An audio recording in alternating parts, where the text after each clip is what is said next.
Very good day, students. So today we are here for our fourth lecture on the functional evolution of brain. So here we are concerned with the fourth part in the evolutionary features. This is the forebrain. So in the previous lectures we have discussed the medulla, the cerebellum and the midbrain. So now here we are concerned with the forebrain of the animals. So students, first of all, the forebrain may have three main parts as per as the structure of the brain is concerned. So the first part, which is present in the forebrain, it is the telencephalon. The second part, it is the prosencephalon, and the third part, which is present in the forebrain, it is the diencephalon. So these three parts, they are making up the forebrain in different animals. So we'll be starting with the functional evolution of all these three parts. So now, first of all, I must give you some basic idea about the forebrain, or the first part which I am taking over here, which is the diencephalon.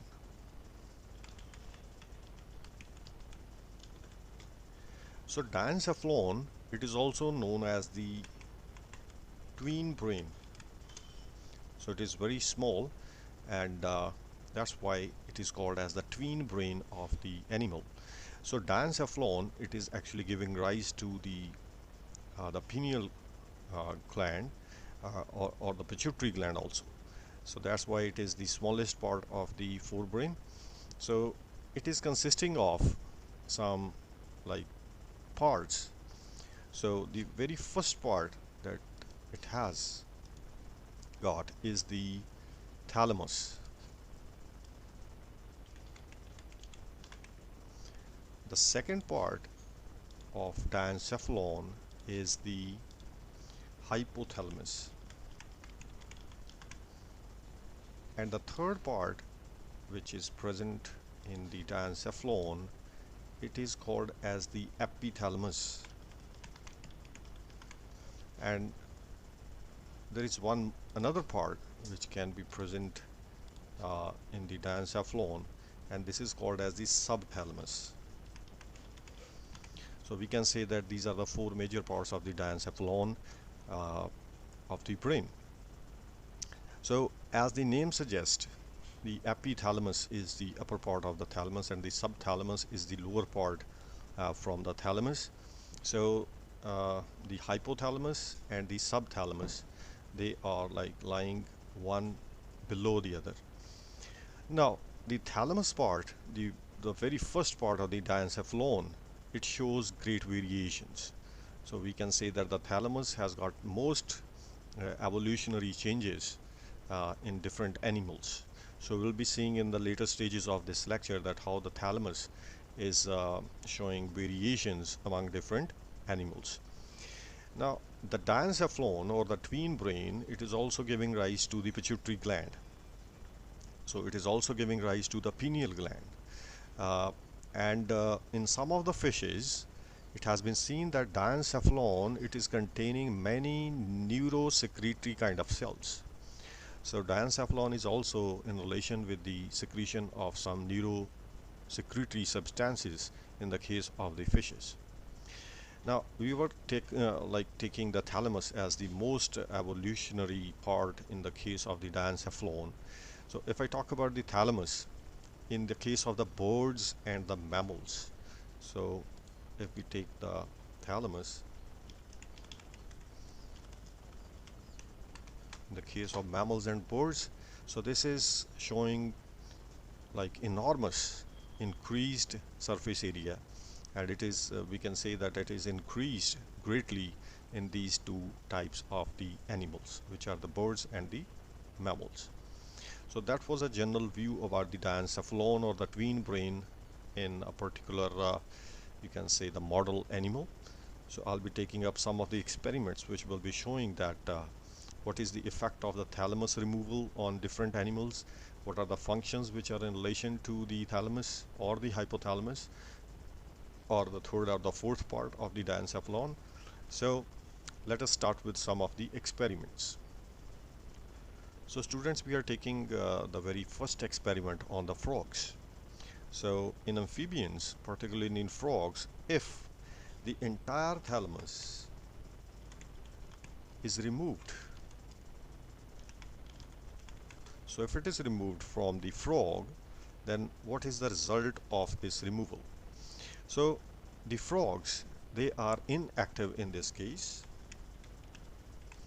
and they are not actually able to jump voluntarily.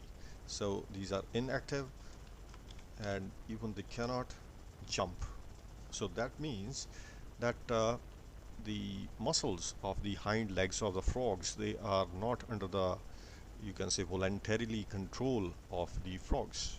So they cannot jump on their hind legs. So this is the effect of the removal of the thalamus from the frogs. One more thing that the scientists, they have noted when they removed the thalamus from the frogs, that they appeared to be blind.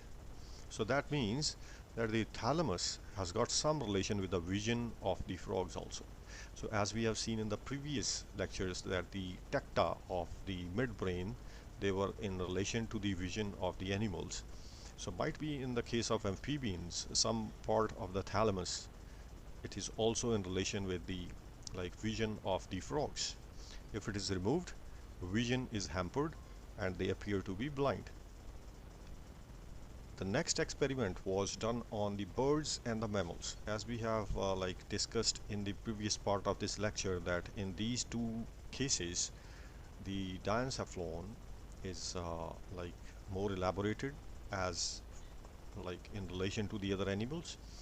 So in birds and mammals, the thalamus is an important autonomic center. So this is very important to write over here. So this is functioning as an autonomic center. So we have discussed in the case of the mammals that there is a process which is called as the homeostasis. So homeostasis is the maintenance of the internal body conditions. They can be different from the outer environments. So there is a regulation of the internal conditions of the animal, and this is called as the homeostasis. Homeo refers to the same and stasis refers to the status. So we should maintain an equilibrium state inside the body of ours for proper functioning of the body. So say if I take the example of the temperature, so we are maintaining our temperature inside our body, so we are homeotherms in this particular case. Now if we talk about the birds and the mammals, for the diencephalon, or the function of the diencephalon is in these two cases, so it is an important autonomic center. And in case of especially birds, I can say over here that the thalamus is controlling the temperature of the birds. So thalamus is a very important part in the birds for maintaining the temperature of the body. So that's why we are calling the diencephalon in the birds as the autonomic center. Autonomicity refers to the automatic functioning of the body. So here in the case of the birds, the temperature control of the body is under the thalamus. Now if I talk about the mammals, so in mammals, the thalamus is also important autonomic nervous center.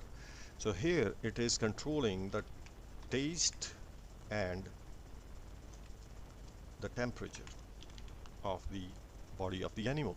So in mammals and the birds, the thalamus is important to control the temperature, and in mammals it is also concerned with the taste of foodstuffs that the mammal take in. Now it has been seen in the case of the mammals that the anterior part of the hypothalamus, so this is the case of hypothalamus. So we are not here now talking about the thalamus, now we are talking about the hypothalamic part of the diencephalon. So hypothalamus it prevents the abnormally high body temperatures. So it prevents high body temperatures. So this is particularly the interior part of the hypothalamus. Now the posterior part, if I talk about the posterior part of the hypothalamus, it is preventing the chilling.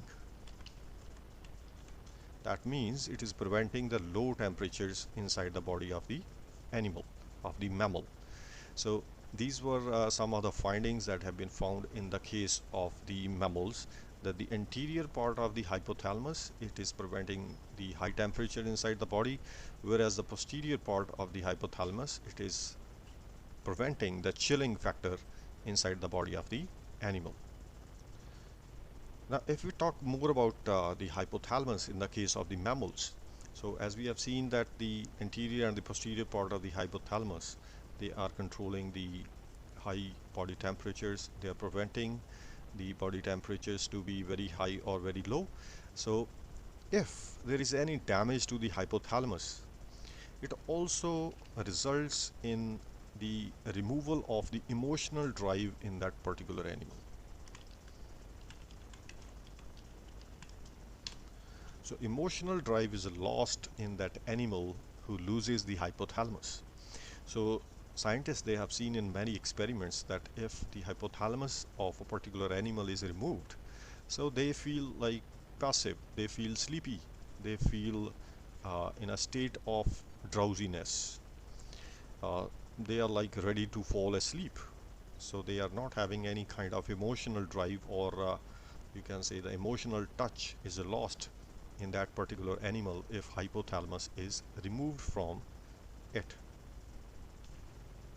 Now students, after the diencephalon or the twin brain of the animals, now we are discussing the telencephalon part of the forebrain.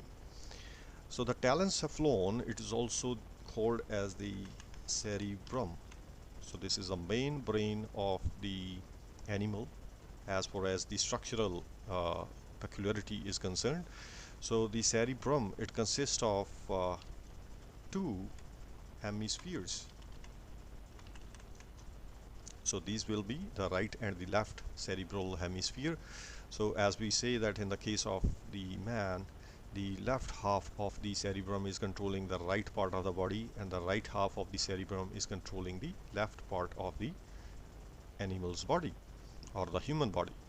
So we have got two cerebral hemispheres, and it has been seen that it has evolved in association with the paired olfactory nerves.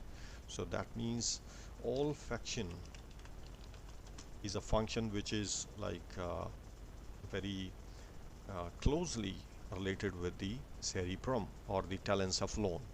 So as we have seen that the vision is with the midbrain, and the olfaction is with the cerebrum or the telencephalon part. Now we'll be seeing in the later stages of this lecture that how the olfaction or the olfactory system is concerned with the cerebrum or the telencephalon in different animals. Now students, we are taking some of the experiments that have been done by different scientists on the telencephalon. So first of all, I am taking the case of the cyclostomes and the elasmobranchs. So in these cases, the primitive pallion, which is called as the cortex, it is called as the paleocortex.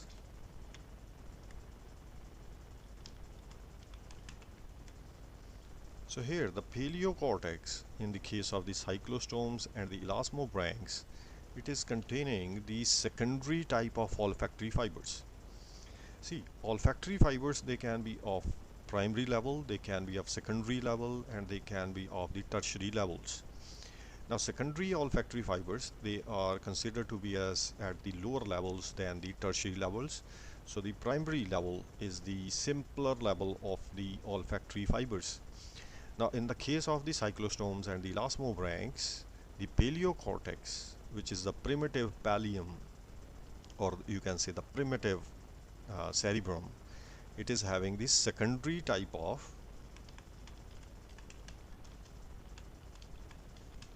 olfactory fibers. Now if I consider the case of other fishes, now if we take another case, say we take the case of the bony fishes. So here the archipelagium or the cortex, which is of the archetype, so this is the archipelagium of the fishes, it is containing the tertiary type of olfactory fibers. So it is concerned with the tertiary type. So we can say that the paleocortex of the cyclostomes, it is of the lower level in the evolution. It is in connection with the secondary type of olfactory fibers, whereas the archipelagium of the fishes, it is containing the tertiary type of the olfactory fibers. So we can say that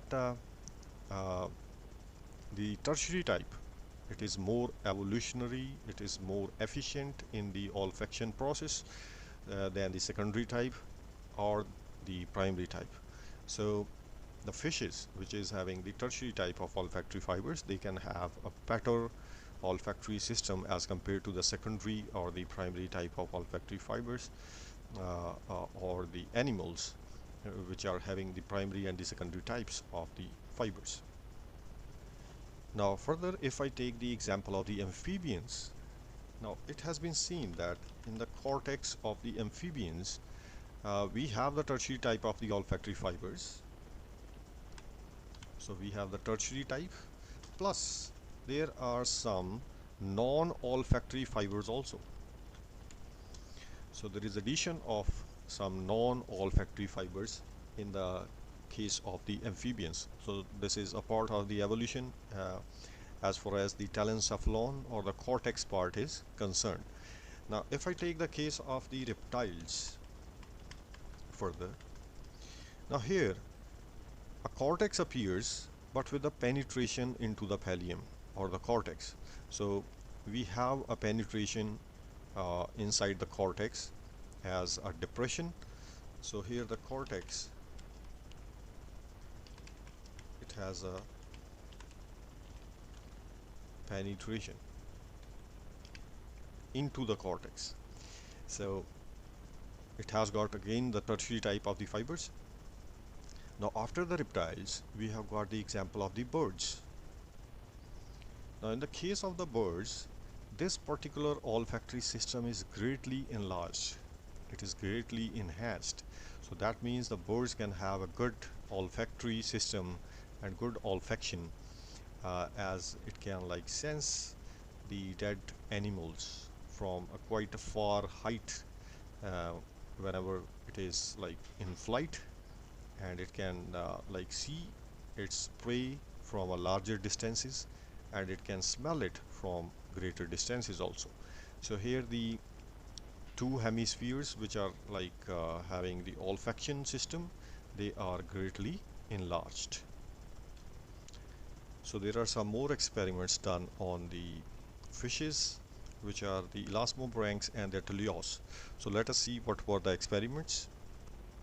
So the first case is of the elasmobranchs and the teleos. So both the experiments were done on the cartilaginous as well as the bony fishes. So here we have removed the forebrain, or especially the telencephalon in this particular case. So if the forebrain is removed, so what is the result in these fishes? So scientists, they are surprised to see that there is no disturbance in the posture and the locomotion in these fishes. So if I go with the postural control or the locomotion in these animals, so there is no hindrance or there is no disturbance in both the cases. So that means that if I take the postural control or the equilibrium or the locomotion in the fishes, so it is not under the control of the forebrain. So they may be like concerned with the midbrain or the medulla part of the fishes. So next experiment was done on the goldfish. Now here also they removed the forebrain of this particular fish. So when the forebrain was removed, what was the result? So they were showing the normal activity. So this is very like important feature which was seen in the goldfish. So activity was normal, but there is some loss in the ability to react to the stimuli in a specific manner. So there is a word which is called as taxis. So basically taxis is the response to a particular stimulus. So if you are like taken in a room with the high temperature, so what will be your response to that high temperature will be the taxis. So that will be the thermotaxis. So the taxis, they are actually the responses of the animal to some particular stimuli. So whenever the goldfishes, they were removed with the forebrains, so they were acting normally, but to some extent the responses to different stimuli, they were hindered. So they were not able to react to the particular stimuli in a specific manner. Now the next experiments were done on the frogs. Now if the forebrains were removed from the frogs, what were the results? So that was also the case of the salamanders. So here in frogs and the salamanders, what we have seen is that the active feeding is diminished. So the feeding process is hindered. So that is affected if we remove the forebrain in the case of the frogs and the salamanders. So if we talk about the reptiles, as far as the forebrain is concerned, so very little is known of the forebrains or the functions of the forebrains in the case of the reptiles. Although many scientists, they have seen an electrically excitable areas, they have been described for the turtles and the lizards and even for the alligators. So there are some areas which are excitable in the case of the reptiles, but still there is very little knowledge about the forebrain functions in the case of the reptiles. So if we talk about the birds, so some scientists, they have seen that the removal of the hemispheres, if we remove the forebrain in the case of the birds, so they have seen that they are uninterested in their environment.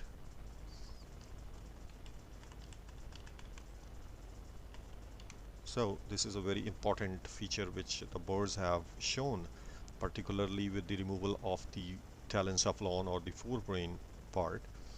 So they are very uninterested in the environment or the habitat in which they are living.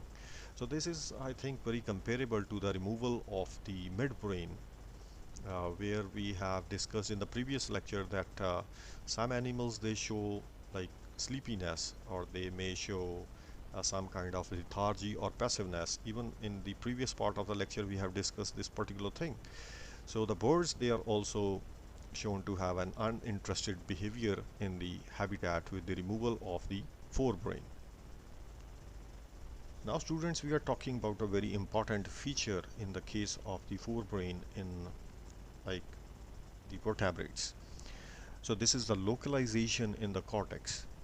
So this is a very important feature in the case of the brain of the mammals.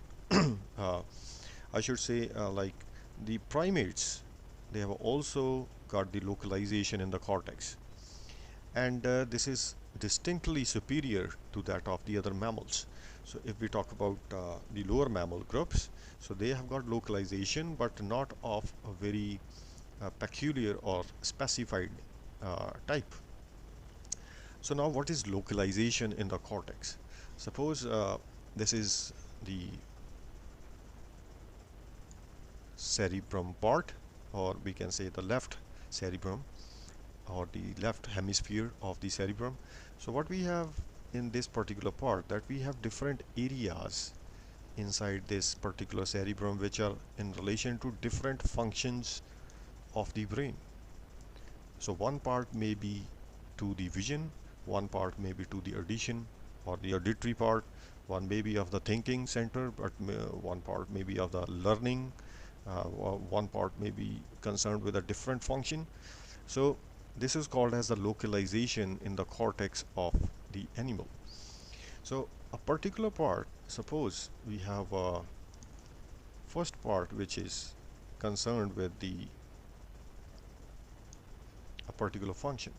So if we remove this particular part, that particular function will be lost in the animal. So this is a kind of localization, or there is a proper location of a proper function inside the cortex of the animal.